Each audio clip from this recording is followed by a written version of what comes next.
Amen. Amen. So we've been addressing the issue, does God do miracles today? And the answer is yes and no.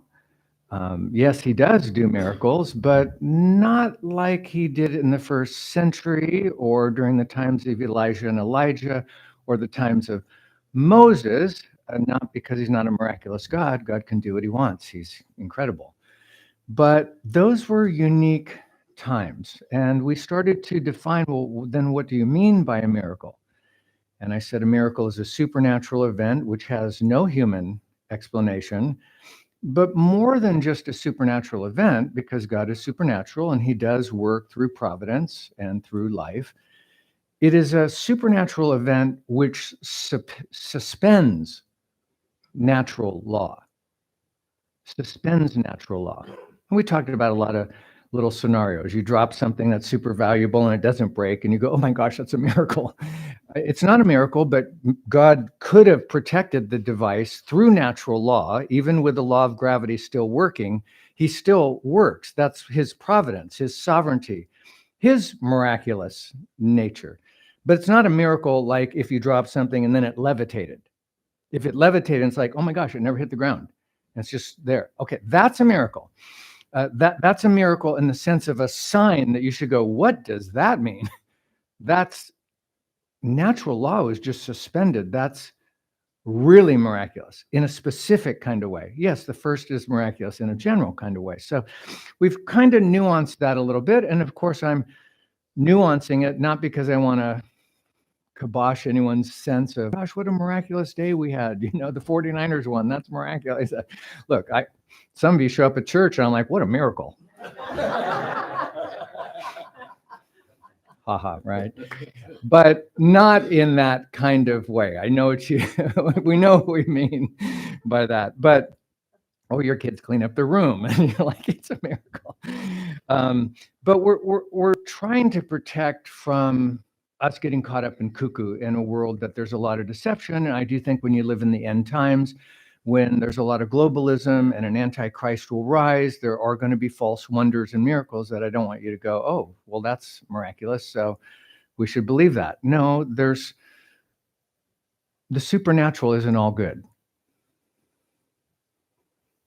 So we want to really get clear. So yes, in a general sense, creation, life, the solar system, the human body are miraculous. They're amazing. The birth of a baby, you're on call, the whole thing is just like unbelievable, but not in the way that we're talking about. It's miraculous in a general sense. And even though we see a lot of unbelievable, breathtaking, awe-inspiring wonders of providence, we're trying to distinguish that from the specific strategic significant as in there's a sign or some pointing to another world, to God kind of miracles. And in the scriptures, these miracles that we're going to see of Jesus are really signs, we'll see that today in John, that are there to verify or validate or authenticate or certify that Jesus is in fact God. They're there to certify, and he gave that ability to his disciples too. So when they wrote the canon, the New Testament, you'd have a sense that, no, these guys are different than other guys because there's a way God validated and certified and gave testimony to their authenticity so that you didn't have to chop your head off and you could know, these are the guys I want to believe. Look what's happened here. So in that sense, miracles don't just continually, perpetually happen unendingly around the clock. If they always happened all the time, there would be no way for these miracles to validate what they're validating because they're so common. So miracles don't happen in all times and all places through all church history in the same way. Now, I know we all hunger for the mysterious and the miraculous. People in general hunger for the amazing and the astonishing, the staggering, if you will, the stunning. We just like that. But I don't want you to get caught up in the world's longing for some razzle dazzle. If you never saw a miracle happen again in your lifetime, I want you to know that Jesus has done enough for you to place your faith in him. He's miraculous enough that we should be satisfied. And I don't want you to be duped and deceived by the many false prophets, false gurus, false miracles that are going to happen in our lifetime.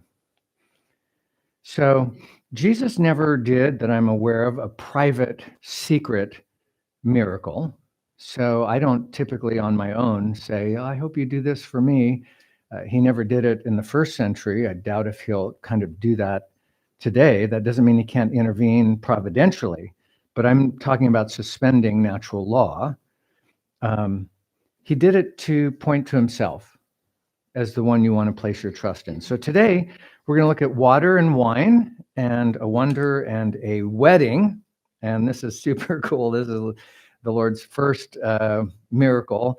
He's not just a miracle maker. Jesus is, well, he's the joy bringer. I mean, he's a joyful. I mean, I don't know. Some of my friends think God's like a party pooper or something. It's like, no, not my Savior. No, this guy not only blesses marriages, which he does here at the wedding of Cana in Galilee, but he's the great party host. He's the hope giver. And there's something super significant. I mean, we're seeing this in a political year. There's a lot of people running for different office, and they have certain brands they're trying to develop. They want to like pinpoint their message, about what they are, build the wall, empty the swamp. They have these little taglines and stuff that they're trying to impress, and they work really hard to help you have like a handle so you don't have to carry all the luggage of who they are. Just like, what's that little brand about? And if you have a business, you all know that you have to do some branding, right? You have to decide what are your colors and what's your logo and how do you want to appear to the public. They don't have time to hear your whole story. So what's the bit you want to give them? And you want to be really thoughtful, intentional. This is the brand Jesus chose to reveal himself. This is his first miracle. This is the bridge between his private, kind of secluded, quiet life of 30 years and now going public for the first time and inaugurating this 3-year period of his public ministry. And so this is a really significant miracle because it tells us a lot about his brand, a lot about like how he wants to be seen. And I don't know about you, but when I've talked to people this week about miracles, they usually are saying, oh yeah, he heals the blind, the leper, the paralytic, and he does do that. In other words, he takes sick people and he makes them well. But that's not his first miracle. That's not the file he chooses, which is I'm like a doctor and I help sick people and I can get them better like really quick. His choice of a first miracle is I keep the party going. I bring joy to people. Wine was thought of as joy. Wine was like what you do to celebrate. And I don't think, we will talk a little bit more about this, an ancient wedding was a big deal. And running out of wine is a disaster. I mean, we can't even totally appreciate here in the West, but if you've been to an Eastern culture, they're that shame honor society. The shame is daunting. Weddings aren't like weddings here today in the modern world. Remember, in the ancient world, if you were going to have a wedding ceremony, you have been betrothed for probably over a year. And that was a legal binding matter. The only way to get out of the betrothal was a divorce certificate. So there was an official engagement, getting down on your knee, the ring, that whole thing a year earlier. And then during the betrothal period, the man had to prepare a place. Jesus uses this metaphor that I'm going to prepare a place for you. I'm the bridegroom and you're the bride. I'm going to go prepare a place for you in heaven. Because that's what the ancient world was. So he would either be building a house, sometimes extending the house of his father and building like an add-on, and he'd have like a year to do that.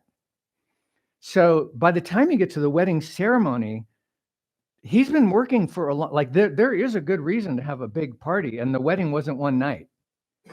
They were often like 7 days. Weddings typically began like on a Wednesday. I always think of Wednesday. It was like the wedding day of the ancient world. But sometimes they could start, it certainly wouldn't start on a Saturday. That was the Sabbath in the ancient world, but it would be multiple days. So your ability to throw a really good party would be wine not for a night, but like for maybe a week.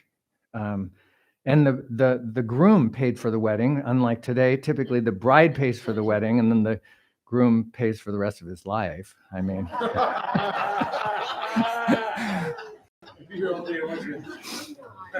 pray for me. My wife's here today. I can't get no.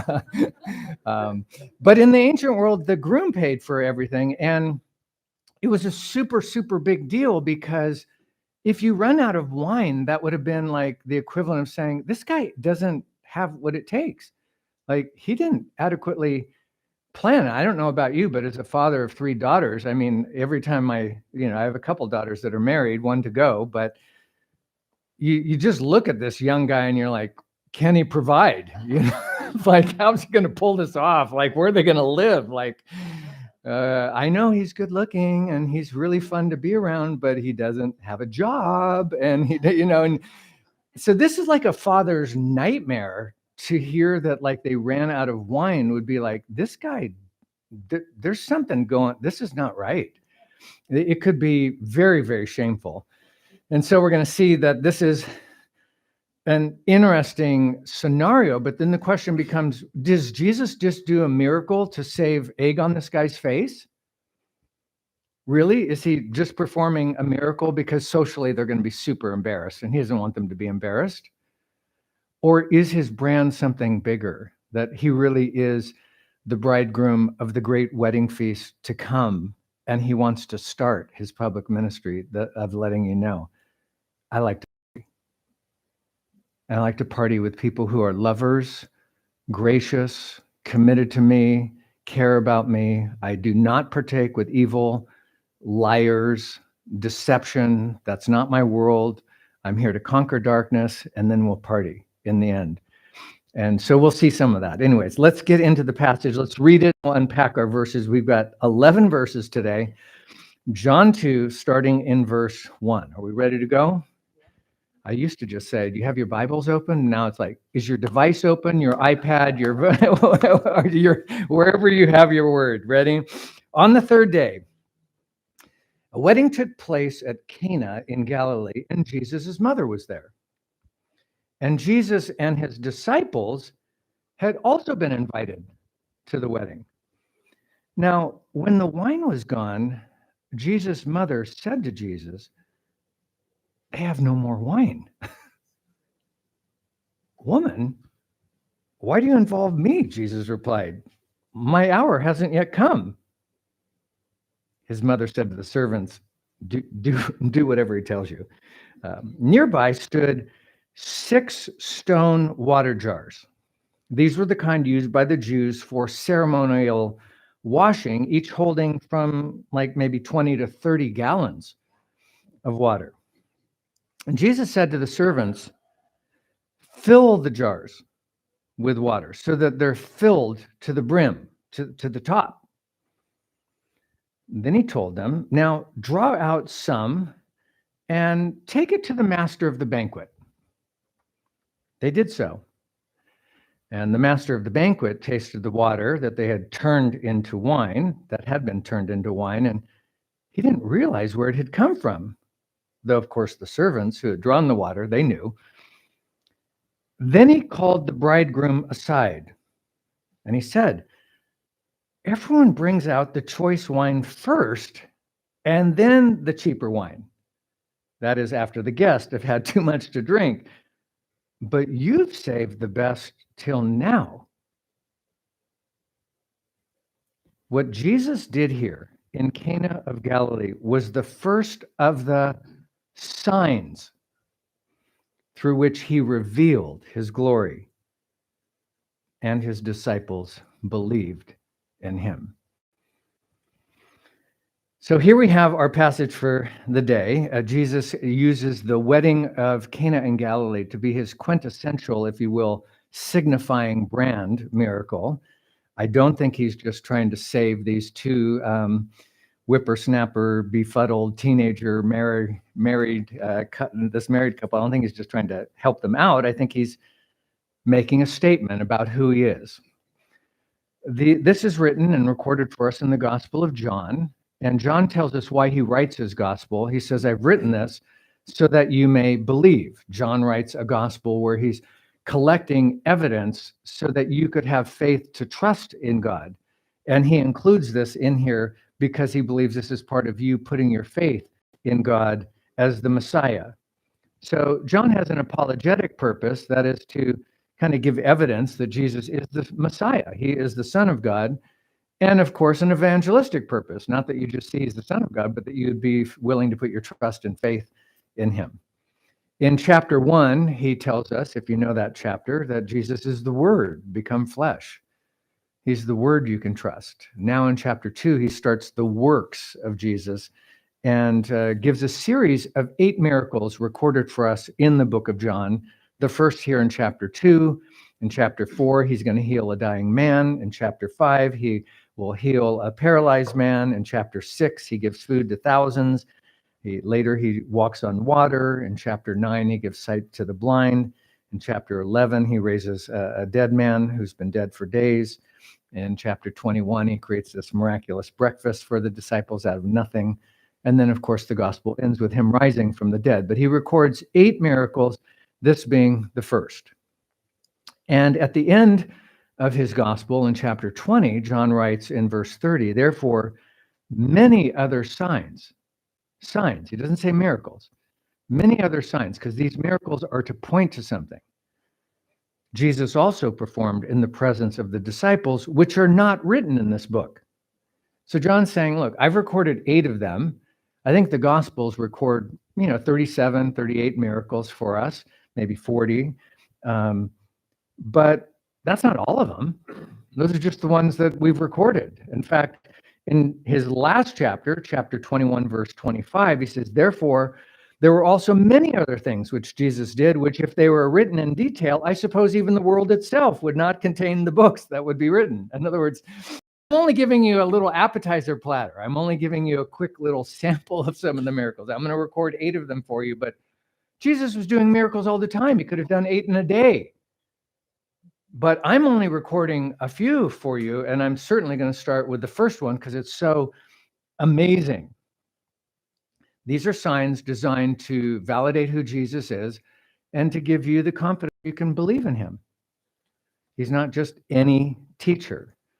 So in chapter 2 through 12, he deals with kind of the public ministry of Jesus, which begins as he's now exposed and declared publicly here at this wedding. In chapters 13 through 17, we have what we call the upper room discourse. That's the night of Passover where Jesus is in the upper room privately now with his disciples. And then chapters 18 through 21 are kind of the death, resurrection, and post-resurrection appearances of Jesus. Now, in chapter 1, which we've skipped, we're in chapter 2, John has already declared in verse 3 this: nothing was made that Jesus didn't make. Nothing was made without Jesus making it, and he made everything that exists from nothing. So John goes out of his way in the first chapter, like, you know who Jesus is, right? You guys have studied Genesis. He is the creator, the one who was there from the beginning of the foundation of the world. Everything that was made by him, for him, through him. He is the creator. So by the time you get to here, chapter 2, you're not going to be shocked that he can turn like water into wine. He created everything. So it's not just, this is miraculous. Wow, it's like he created everything, people. But this is a wedding this is a personal event. This is in Cana. Cana is like, it reminds me of this town when I lived here as a boy back in the early 60s. Like no one lived here. This was like Barstow, you're out in nowhere. There wasn't even I remember seeing the Golden State Freeway built when I was 4 years old. My dad's like, this road's going to like change the city. But prior to that, right, it's horse and buggy going into Northridge to find a grocery store.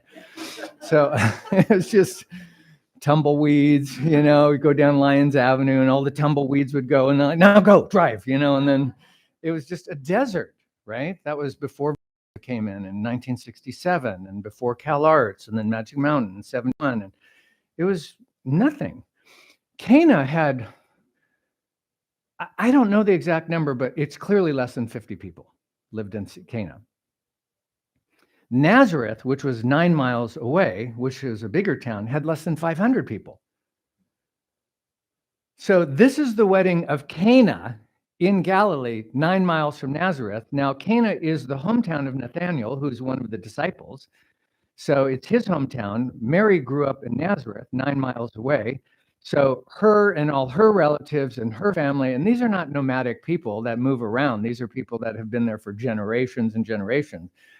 They knew each other. Like, to live in Cana, you'd have to go into Nazareth, like do shopping and all that, right? That's where the Ross's, the Nordstrom Rack is, you know, that's where you get your good stuff.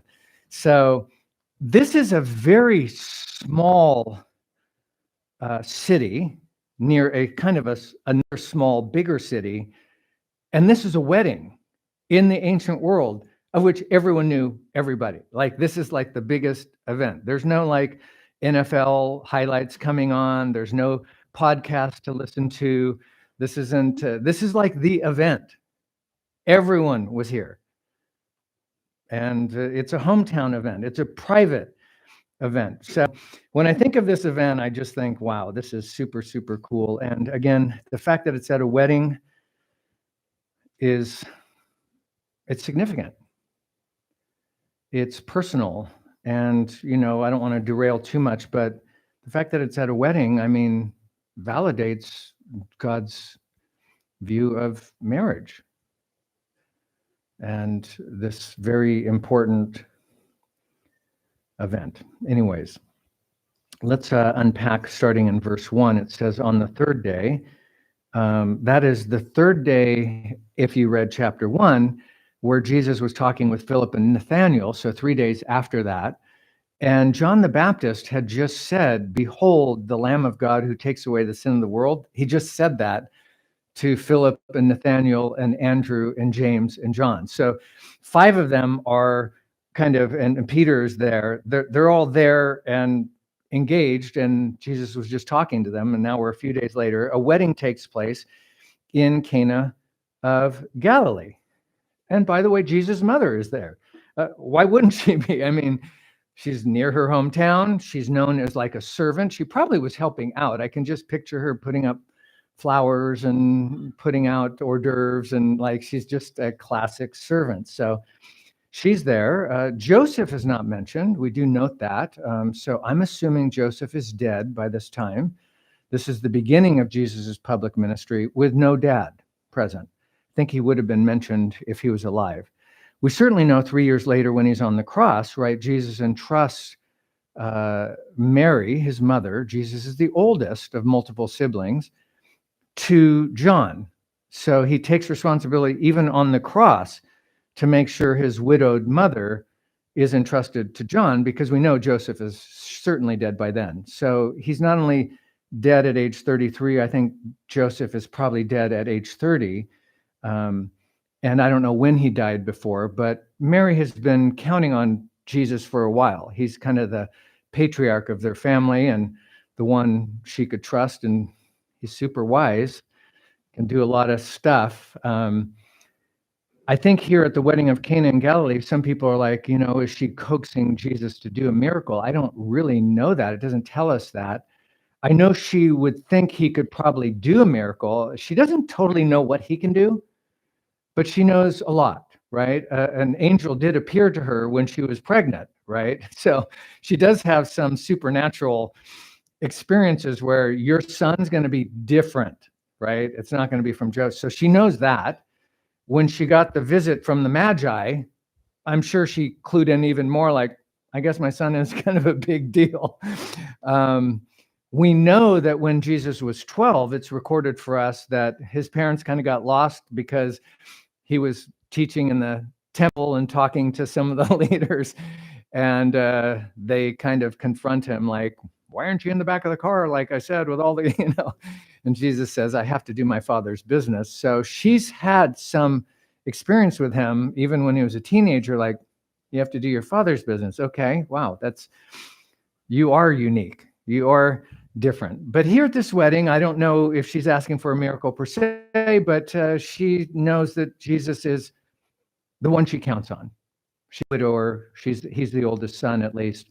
And anyways, verse 2 says, Jesus and his disciples, those core followers, were also invited to the wedding. And of course, because they're kind of all from that area. And again, here, Jesus is he's sanctifying the covenant of marriage. He would not attend an event if he wasn't supportive of it. His very presence tells us weddings matter. Public covenants matter in a culture we live today where people, often live together and don't fulfill these basic tenets. It is nice just to affirm Jesus designed weddings, marriages, to be a testimony to him. They're ordained by God, and they're done in open public forums where people can witness it.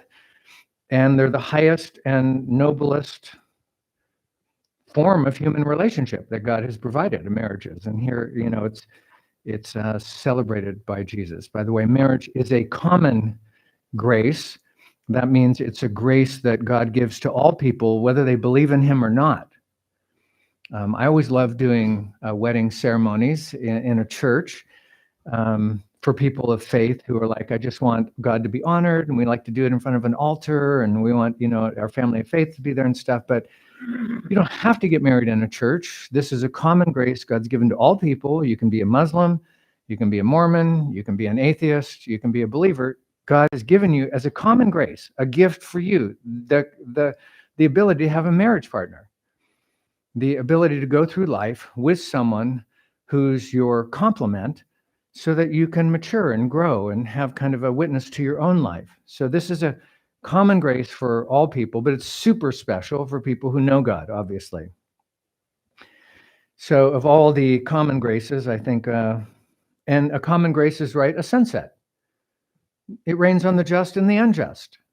Everyone gets the benefit of sleep and health and a good meal and the privilege to fall in love because God just cares about all people. But I think marriage is the highest common grace he gives, and cultures that affirm marriage, I guess I'll say it, between a husband and a wife. You wouldn't have had to say that historically, but between a husband and a wife, in a way that God ordains, societies that honor that are going to be honored. Societies that don't are in danger. They're in peril. You cannot kibosh what God has designed or diminish or fail to honor something and not think that your culture will be corrupt or doomed. Marriage is what holds the fabric of society together. It starts with marriage and families in churches and churches in cities and cities and states and nations, and that's how the world holds together. If you have a culture that doesn't honor traditional marriage like God designed it, you're going to have immorality and delinquency and perversion and you name it. So just turn on your TV and you'll get a good update. So we start with a party. They're invited to a party. Mary's there and the disciples are there and Jesus is there. Now we have a problem. We have a predicament at the party. And this is a big problem, right? Particularly for us fathers who are like, does this guy have what it takes? What, they ran out? Oh my goodness. So we have in verse 3, it says, when all the wine supply was gone, when it ran out, Jesus' mother probably kind of reminds me of my wife. She's got a radar for some of these things. She's very intuitive. Like she would sense, like, even if she's not the host of the party, it's like, they're out of wine. It's like, this is going to be so stressful. This is going to be so embarrassing, so much shame. Jesus' mother goes to Jesus, her oldest, and says, they have no more wine. So this is a problem. And of course, she goes to Jesus, I think, not only because she's a widow, but she's trusted him and counts on him. And he can do everything. There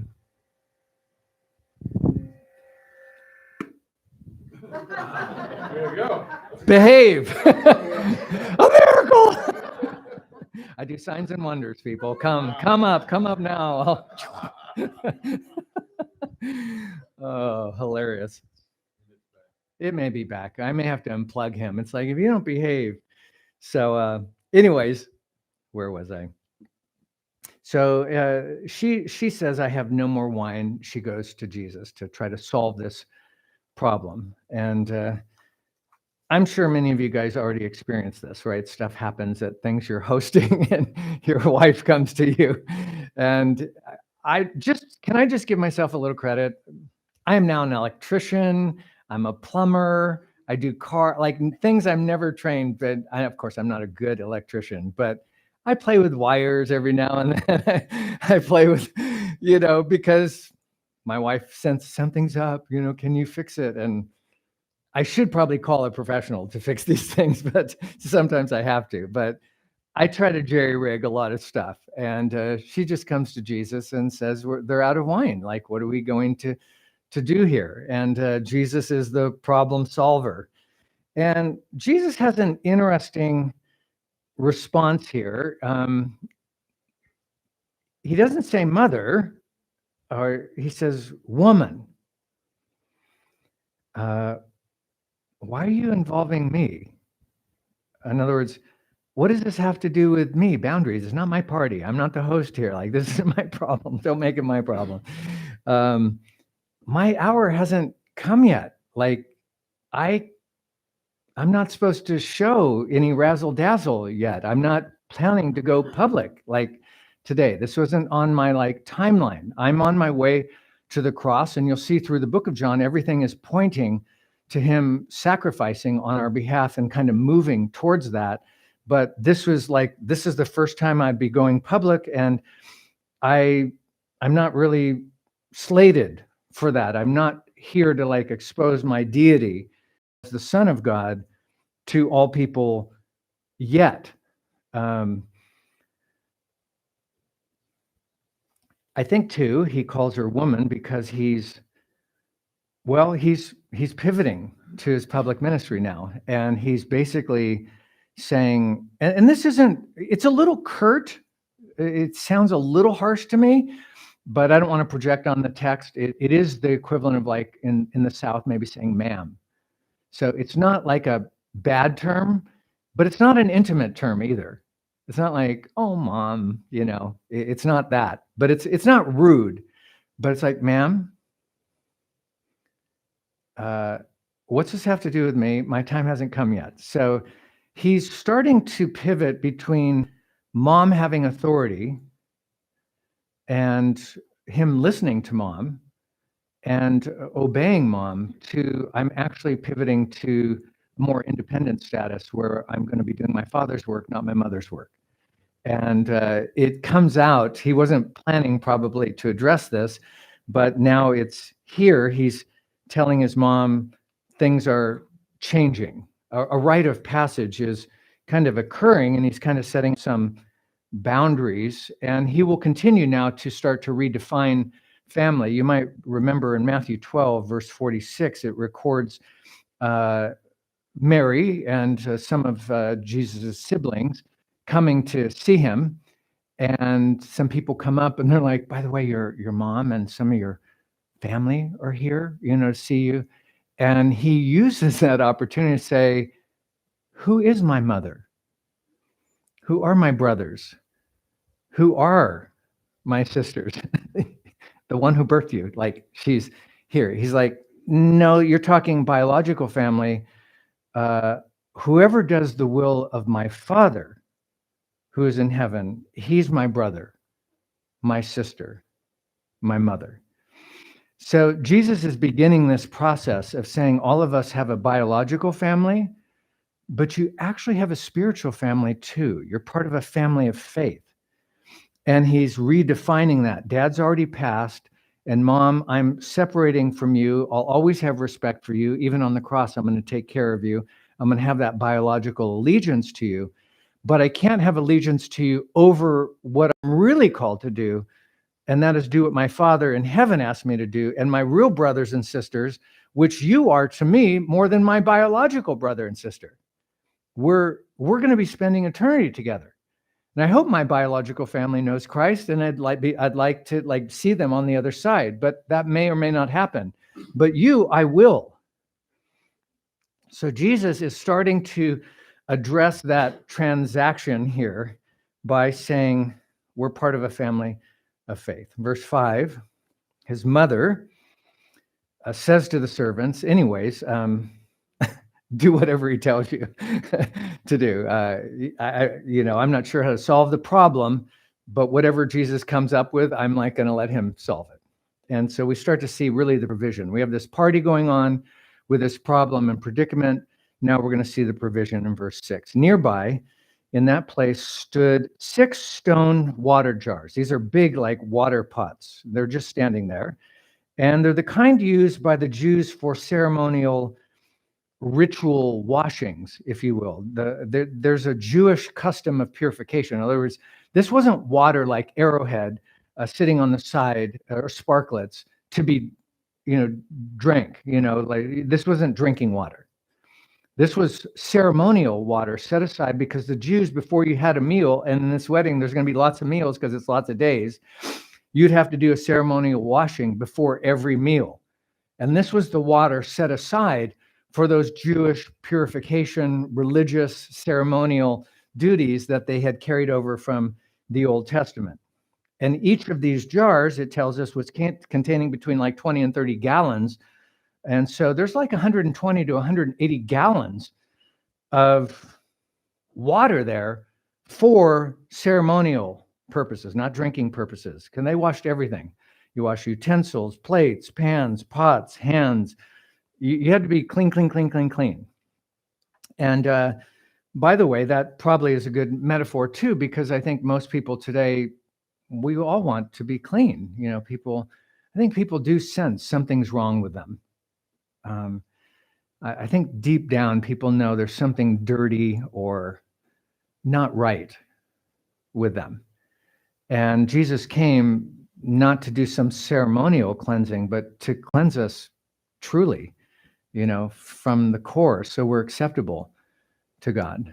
And, my friends, a lot of my friends they're working so hard. They're pining so hard. They're working and pining and striving to prove something, that they're enough and they have what it takes. And it's like, why are they doing that? They're not settled with like, I am God's child and I'm acceptable to him.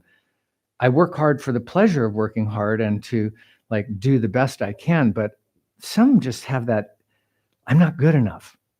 Am I okay? What do you think? Do you think I'm okay? Do I deserve this? No, you don't deserve it. You're not entitled to it. You're not okay.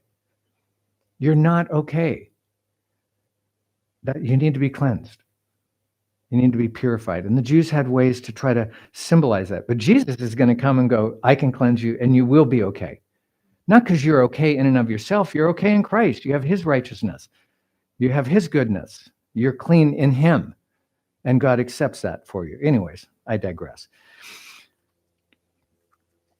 It kind of reminds me, here's just a little tangent. Some of you do you like World War II history and stuff? You like that? Okay, I like that too.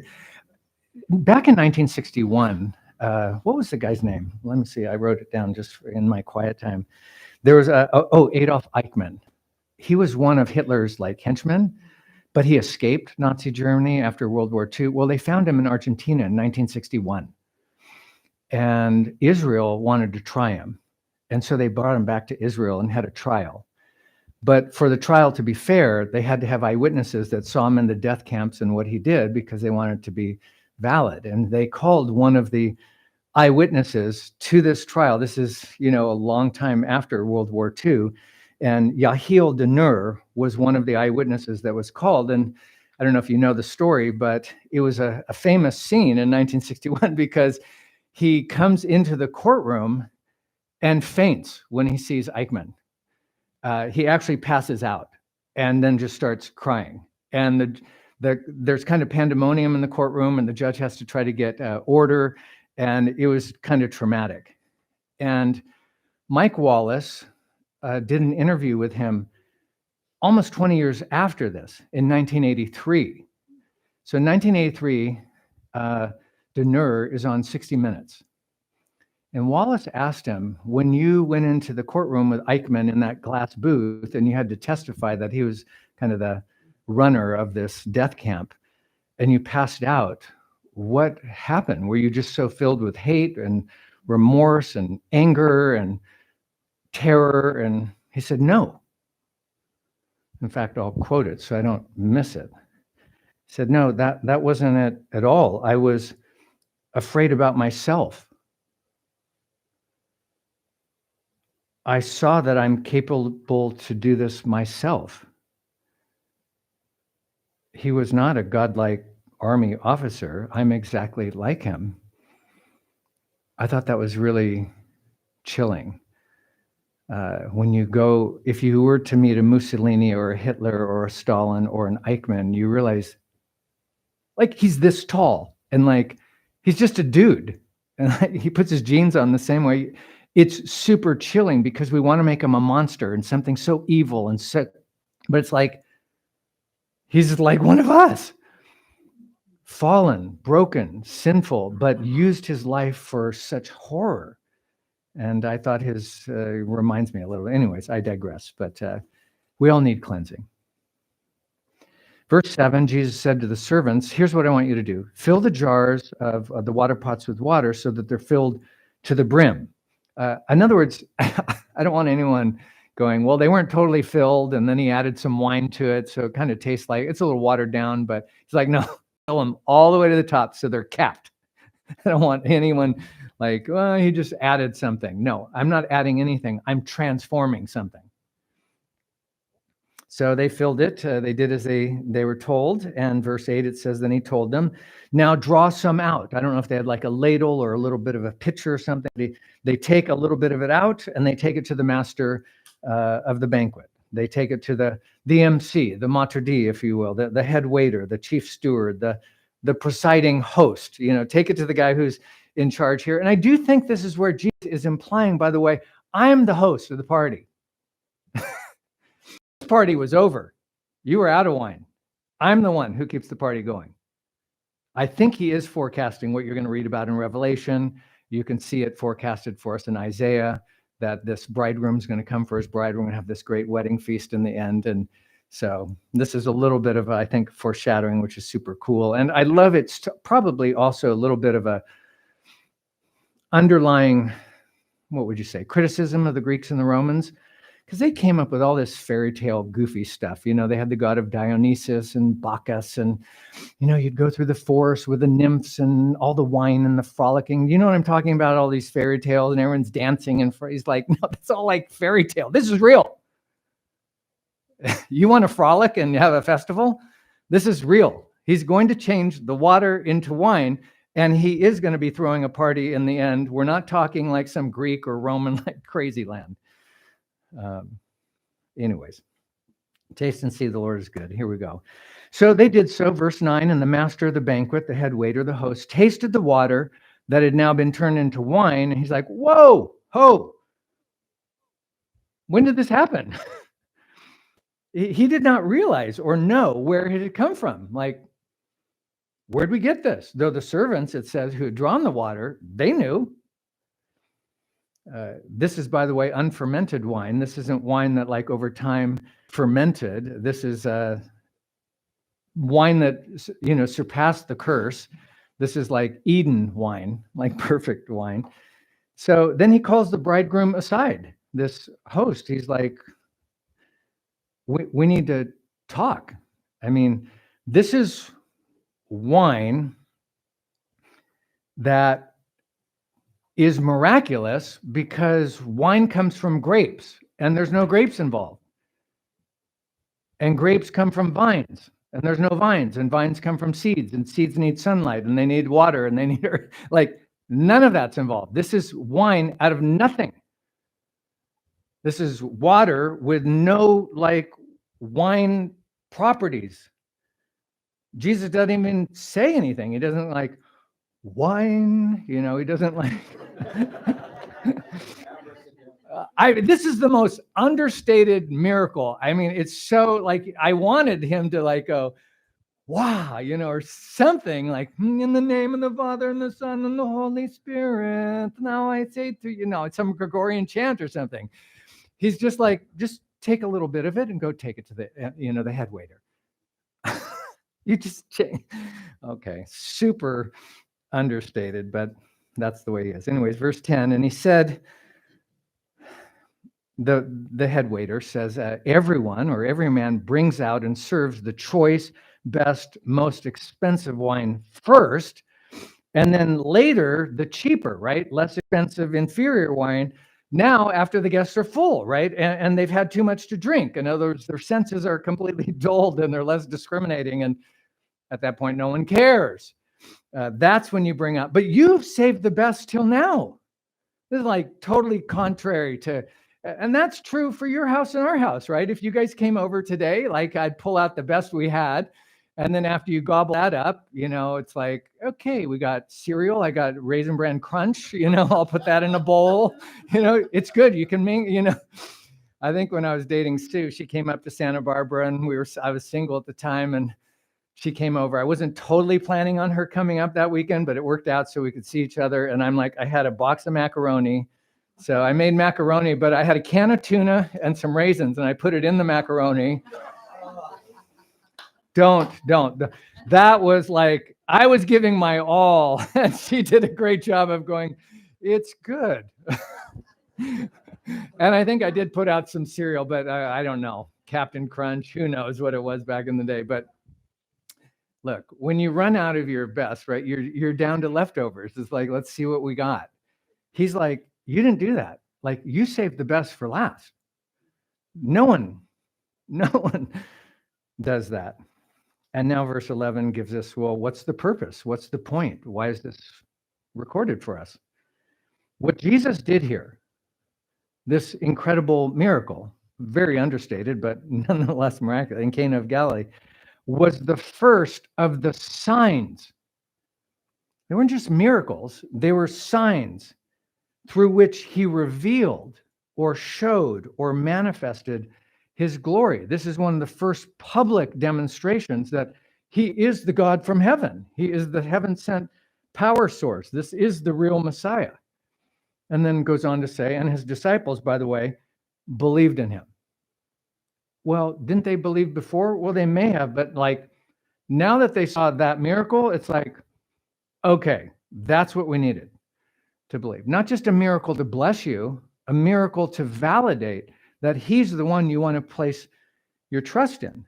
And John goes on, it's interesting because, if Jesus came today and did a miracle, there'd be some people who'd believe him, which would be super cool. There'd be still people who don't believe him. There are people who see miraculous stuff all the time through the providence of God, and they still don't believe, right?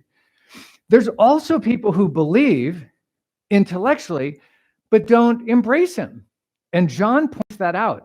This is a little bit of a tangent, but it's in the Gospel of John. But later in this chapter, in chapter 2, verse 42 through 43, he says, nevertheless, many of the even rulers now believed in him. So this miracle did what it was supposed to do. It's like, he's the guy. And even the Jewish leaders were like, they believed. But it goes on to say, but because of the Pharisees, these are the super duper religious people, they were not confessing him for fear that they would be put out of the synagogue. They intellectually believed, but they weren't publicly confessing him. And then John goes on to say this in verse 43. They loved the approval of men rather than the approval of God. So here, even in the end, you see that Jesus does a miracle, and people sometimes do believe because of a miracle. The disciples certainly were convinced. Some people aren't going to believe because they're hard-hearted and they don't want to believe, and they have a worldview that they can't put that in their little self-secular box. But a lot of people do believe intellectually, but they're not going to confess them. I'd lose my job if I, didn't take the vax, or I'd be criticized if I told people I was a Christian, or I could be persecuted, or the World Health Organization could come after me, or the globalists could punish me, or I may be ostracized because the government may come after you if you're searching words like MAGA or Bible, or there might be a cost to that. I don't want that. So there's a lot of people who might believe, but they don't place their faith in him. I thought that was interesting. That was just added by John later in this chapter. By the way, great miracle. People believed. You'd think everyone did. Some believe, but they're not confessing him. I was like, wow, chilling. So in closing, a little water, a little wine, a little wonder at a wedding. This is the first miracle Jesus performs. And I hope that you take from this that it's not just miraculous. I mean, this was a social snafu. It was kind of a very difficult situation in a culture of shame that they ran out of wine, because it means so many things. And Jesus steps in and kind of saves this groom and this wedding party. But he does his first miracle in the privacy of his family and friends.